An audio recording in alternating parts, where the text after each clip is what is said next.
This is Blackout City. My city.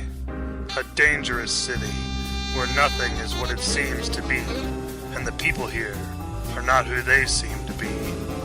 The double cross is not only a game, but the norm. Staying alive is survival. Staying sane is a necessity.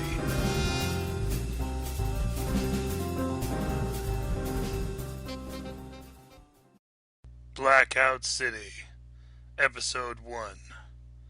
I Forgot to Remember to Forget, by Mark SLADE.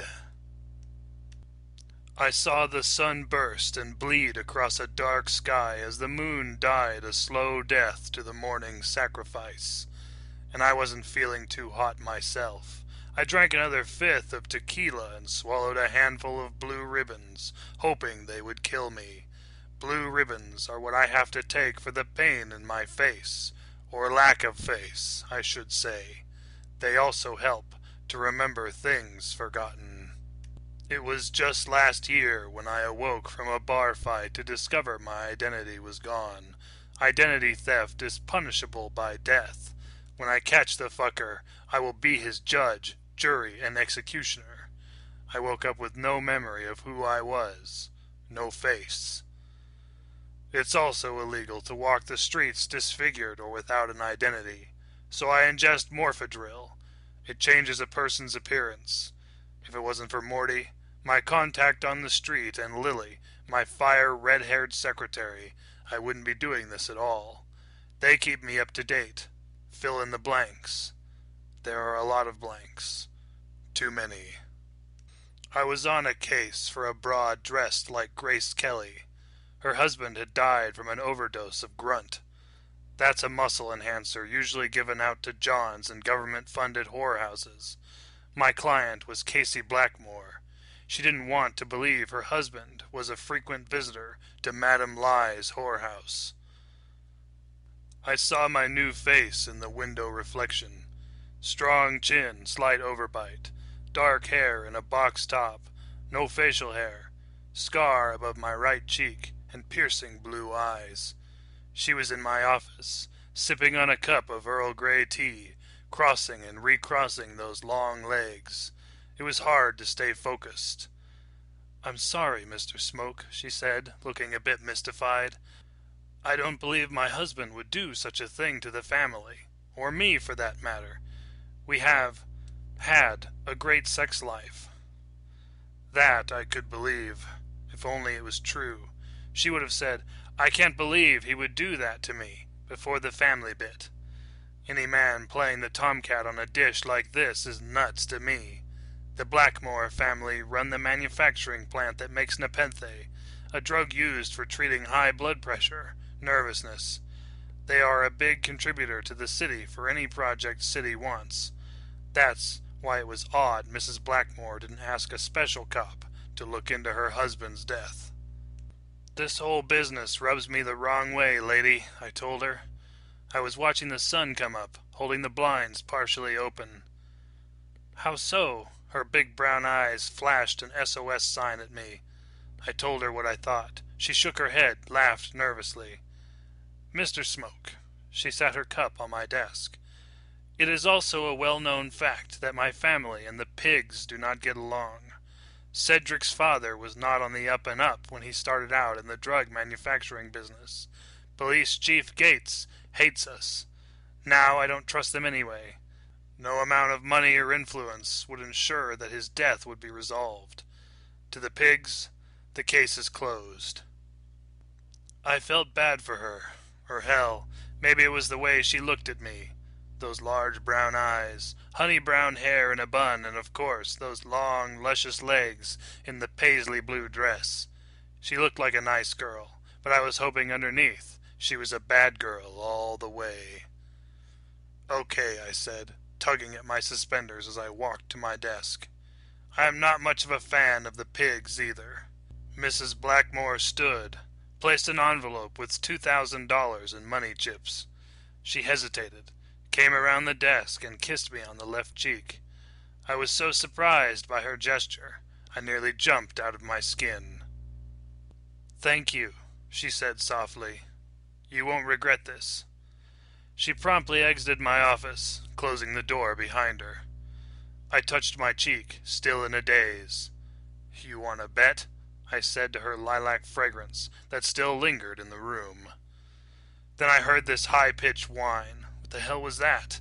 My ears were ringing from the sound. I threw my hands to my head. The room began to swirl.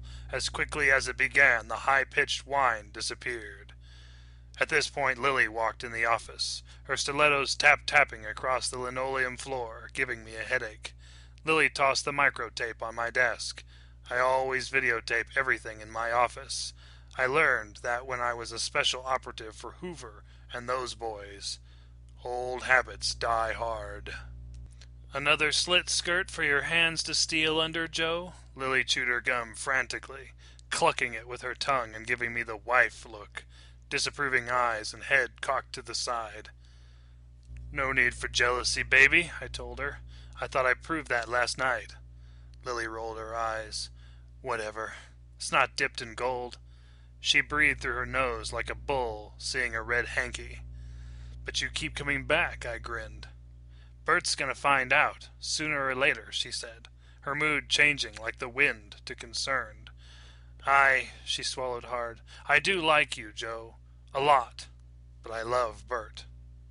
How could anyone love a blanket head like that geek?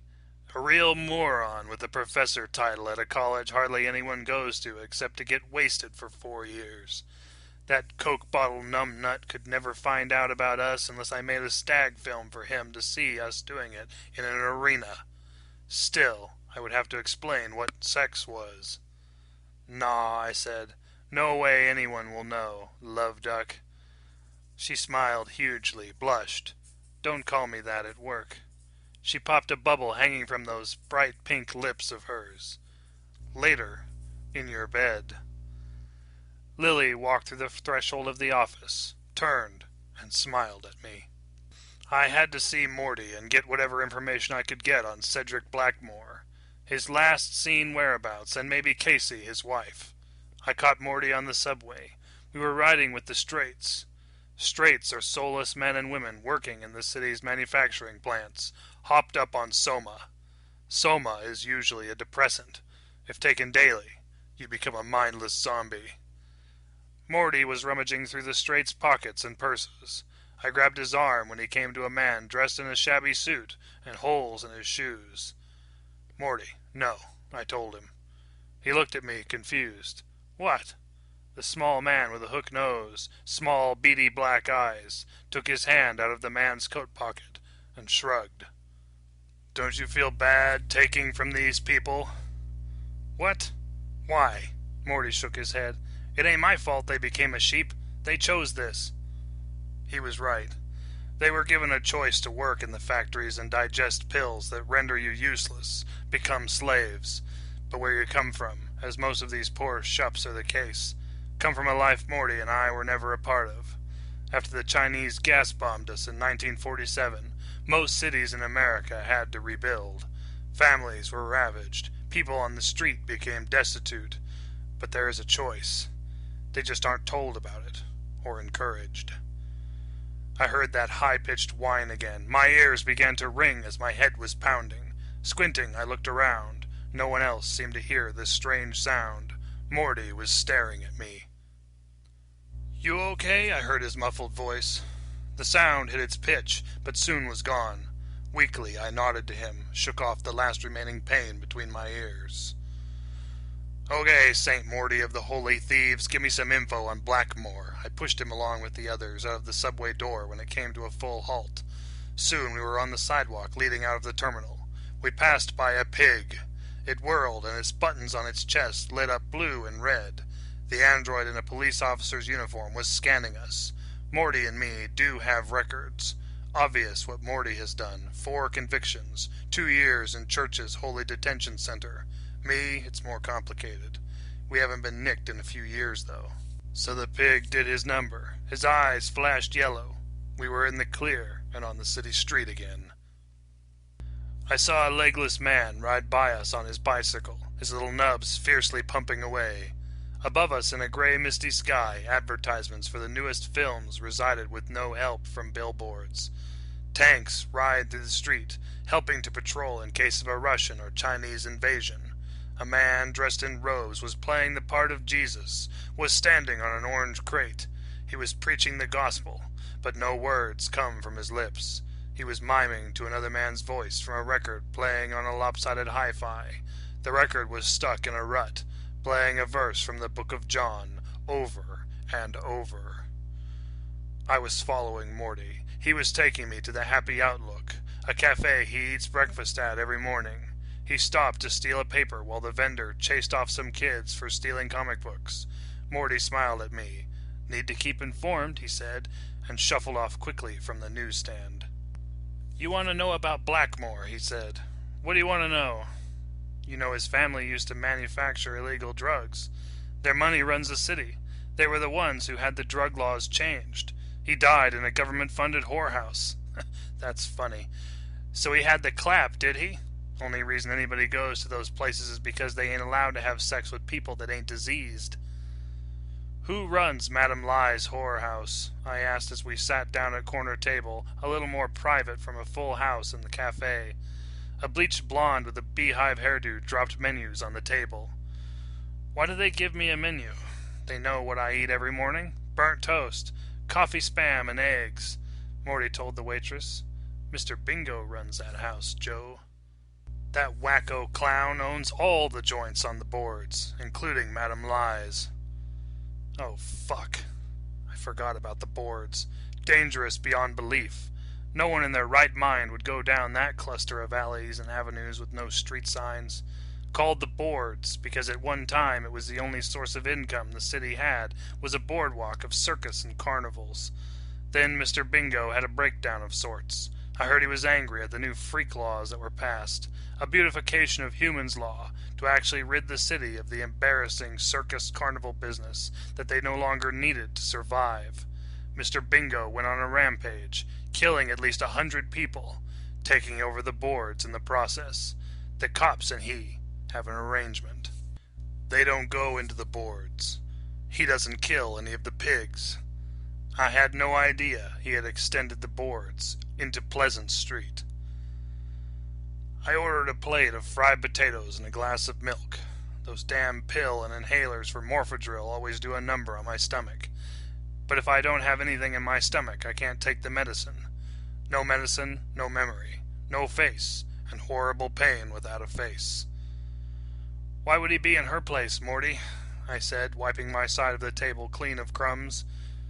"Joe, I heard something in my inquiries yesterday," Morty leaned in to whisper. "Yeah?" I threw the napkin on the floor beside my chair. Leaned in. "Blackmore. He used to run Madame Lie's place. He owned it until Mr. Bingo took over." I nodded, drifting off into thought a few seconds. Then I asked, "By force?" Morty shook his head. Laughed. "No, that is what's nuts about it. God almighty, it is the craziest shit. All Blackmore did was levy the whorehouse. Yeah, government sanctioned, until they lost the license to sell only sex to the diseased. So Blackmore borrowed heavily from Mr. Bingo. That's how he took over. Mr. Bingo has the government funding." The waitress slammed our plates hard on the table. She stood with one hand on her hips and another extended, demanding payment. "Your credit is no good here, Morty," she snarled. I tossed a $5 chip toward her and cut my eyes at Morty. He smiled and shrugged. "I see," I said. "He got it by saying it was under new management." "Exactly." Morty dug into his food sloppily. I looked up and I saw a ghost from the past. Literally. Sitting at a table across from us was my old partner, Les Banks. He was the one who gave me my first job as a private dick after I quit running mafiosi types for J. Edgar Hoover. This agency was his before I inherited it, after Les died. Les and I were out of the Citadel, the local university, investigating campus rapes. The creep we caught was the janitor. Big surprise, huh? Finding which one it was the hard part. The university had 10 janitors and none worked the same shift every day. Anyway, Les caught the scum. He didn't know the old man had his war bayonet in his boot when Les tackled him. The old creep ran Les through the belly. God, I've never seen so much blood in my life. The old creep ran as I tended to my friend who died in my arms. The campus pigs got the old creep and disintegrated his body with blasts of lasers from their fingertips. Well, there he was, my dead partner, sitting at a table across from Morty and I, smoking a cigarette and smiling at me. I was stunned. I couldn't eat at all. Nothing like a ghost to remind you of the past. Without notice, Les stood. He dropped a chip on the table. He took a long drag from his cigarette and dropped the butt on the tile floor, stepped firmly on it. He tilted his head to the left, raised an eyebrow. That was his signal for me to follow him. I had no choice. I had to follow. Les led me through those streets again. Les was passing through the other pedestrians. They would sneeze or shiver. Feeling faint, some even fell to their knees. We headed east on Lubbock. There was nothing but a line of hotels that had been burned out from last year's Great Fire. Several businesses had to file for bankruptcy, so I was told. Arson would be my guess. No one came to my office and asked me to look into it. Les stopped in front of Hubert's Fine Cuisine. He seemed lost, then sad.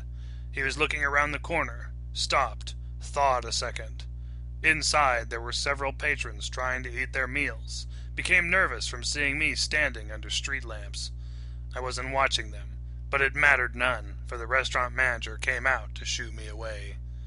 Just in time, Les began to walk away. Looking over his shoulder, he smiled at me and waved a hand, urging me to follow him. I picked up my pace, hot on his heels, until I saw where we were. I stopped dead in my tracks at an alley littered with trash, walls covered in blood, and dead bodies being mashed into a pile by a bulldozer. 2 prostitutes were hassling a prospect, and the short man took off running down the street, disappearing into darkness. They turned to me, showing faces that had been partially melted away by some kind of chemical. The boards. Damn right I was scared. I swallowed hard. Les kept walking. I had to make myself follow him by trotting behind him, one hand inside my jacket, fingers touching that Smith & Wesson, keeping that old fear monster down just a bit. Les took me to a winding street that intertwined to a large, empty parking lot with a giant Ferris wheel overlooking the area. "No, Les," I whispered. "You're taking me straight to Mr. Bingo's lair." I sighed, pulled some chutzpah from my groin to face whatever lay in the arms of that god-forsaken urban hell. This was where the carnival used to be. Screaming kids running around, cotton candy being handed out, and lovers buying tickets for the Tunnel of Love ride. Game bosses harking the newest game to win a prize. Les led me to a tent in front of a rundown building where the community hospital stood. That was Madame Lie's. There were 2 jerk-offs marching around the tent like soldiers. They were dressed in orange and green jumpsuits, purple cowl on their heads, and wearing face makeup like mimes. In their hands were assault rifles, held the way the Chinese hold their weapons in a parade. Oh yeah, this was Mr. Bingo's place, all right. Les gave me that look, tilt of the head and raised eyebrow. I did as I was told. He walked through one of Mr. Bingo's guards, and the mime felt weak in the knees. I heard the other guard ask what was wrong. "I don't know. Maybe it was the soy alligator I ate earlier." The mime caught his balance and sat easily on the ground. Any minute they would notice me, so fuck it. I took my Smith & Wesson from its holder. The idiots hadn't noticed me yet, so I whistled. They jumped out of their skins momentarily, then pretended to be soldiers. "Hey, Steve," one mime said to the other. "Who is this fucker?" I heard a high-pitched giggle from Steve. "I don't know, Bucky, but he's about to fall in the lap of God." Before they could get a shot off, my first 2 bullets caught Steve in the bridge of his nose. Now there was a gaping black hole that helped both eyes come together. Steve fell on his back ever so smoothly and quickly. The other mime was terrified. He threw his rifle down. He stood there, shaking in his frilly black boots. "Please don't kill me," he begged. It was too late by that time. I had already fired off 2 more shots. One went through his neck, and the other blew the top off his peanut-shaped head. Then I heard that evil laugh echo. I looked up and saw Mr. Bingo in his yellow and purple polka-dot jumpsuit. His huge, blood-red fish lips were set in a wide grin, showing 3 blackened teeth. His face was chalk white, and burnt orange, frizzy hair fell over pointed ears. The frizzy hair had several loose rubber bands everywhere, a sad attempt at cornrows.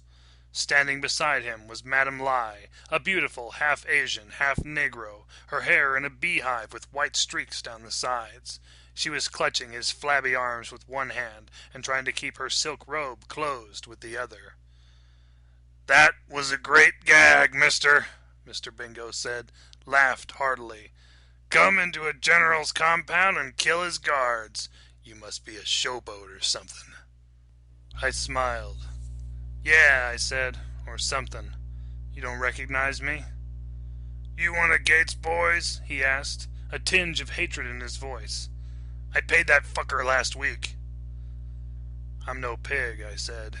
"I didn't say you were a robot, asshole. I asked if you were one of the chief of police's strong arms." "I work alone, Bingo. You know that." I flashed my card. He saw the face of another man and the plastic that said I was a licensed detective. "Smoke." He said my name like it was a dirty word launched at his mother, if he had a mother.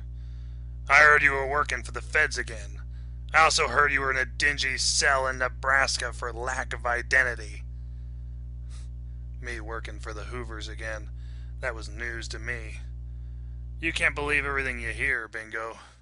"Same goes for you. I knew someone would be here sooner or later. I didn't kill those people you saw lying in the street out there," Mr. Bingo pointed. "They drank that Kool-Aid on their own. I didn't have to say much." "You killed your own people?" My voice faltered. I knew Bingo had a lot of followers. They would rob banks, kidnap senators just on his word. "Why would you do that? All of those women and children." Mr. Bingo laughed, quickly stifled it. Then, as if a migraine was coming on, he placed his thumb and forefinger on the temple of his head and closed his eyes. "I needed a change," he said, point blank. He opened his eyes and laughed again. "Call me crazy," he shrugged. I was confused. Tears began to well up in my eyes. I was angry and sad. I looked over at Les. He nodded his head, both eyebrows narrowed down. I had 2 more bullets with Bingo's name etched on them. I was ready to pull the trigger when something from behind me grabbed my arms. I was being pulled down to the ground by 3 large, decaying monstrosities. They were freshly dead and smelled to high heaven. I remember seeing them lying in the streets. Suddenly I was surrounded at least 50 of these things, and a loud humming persisted in my ears. My head began to ache. Mr. Bingo appeared in the sea of dead that was around me. "With this," he showed me a box with different color of lights, "I can raise the dead. That noise you heard, Smoke? It's sonic. See, I know what it's like to be God. Take life and give life. Meet the new human race, Joe Smoke." Out of nowhere, bright glowing lights ripped through the dead that was holding me down. I heard whirring and a booming electronic voice echo in the abandoned carnival lot. "Put down your weapons. You are under arrest by the authority of the city police. Do not resist arrest, and your rights will be read to you in a calm and civil manner." That was a lie. The pigs always fire first, then read you your rights the same time a priest reads you your last rights. They kept firing their lasers until everything in sight was nothing but a mound of ash. I stayed close to the cold, hard ground, burying my nose in the dirt as lasers zipped by my head. I kept my eyes open, though. I saw Madame Lai take off running, only to be disintegrated. Minutes later it was quiet, except the whirring of the pigs. I felt hands on me. I swallowed hard and hoped they were angels, taking me off to heaven. I was spared. As I was brought into a standing position, I looked to my right and saw Lily. She was smiling at me, but her eyes were ice cold, telling me she was mad at me. I looked to my left and saw Morty. He was shaking his head, cursing under his breath. "The hell is wrong with you, Smoke?" he said. They walked me to a police cruiser. I was on a case, Morty. You know that. The Blackmore case, I said. Lily clucked her tongue, rolled her eyes. Joe, she said patiently, you already solved that one last year. Mrs. Blackmore killed her husband for more shares of the company. She gave him the overdose and left him in Madame Lie's house. That can't... That's just screwy. She was my client, I said, getting in the back seat of the cruiser. Lily slid in beside me. Morty was next. Nah, Joe, Morty said. Her daughter hired you. I knew something was wrong. All the way in the subway you were mumbling to yourself. At breakfast you said Les Banks had a plan. Who the fuck is Les Banks? I sighed heavily. A ghost, I said. You won't be seeing any more of those, will you? Lily asked. I watched Les salute me as the cruiser drove us away from the empty lot. Les disappeared. I hope not, I said.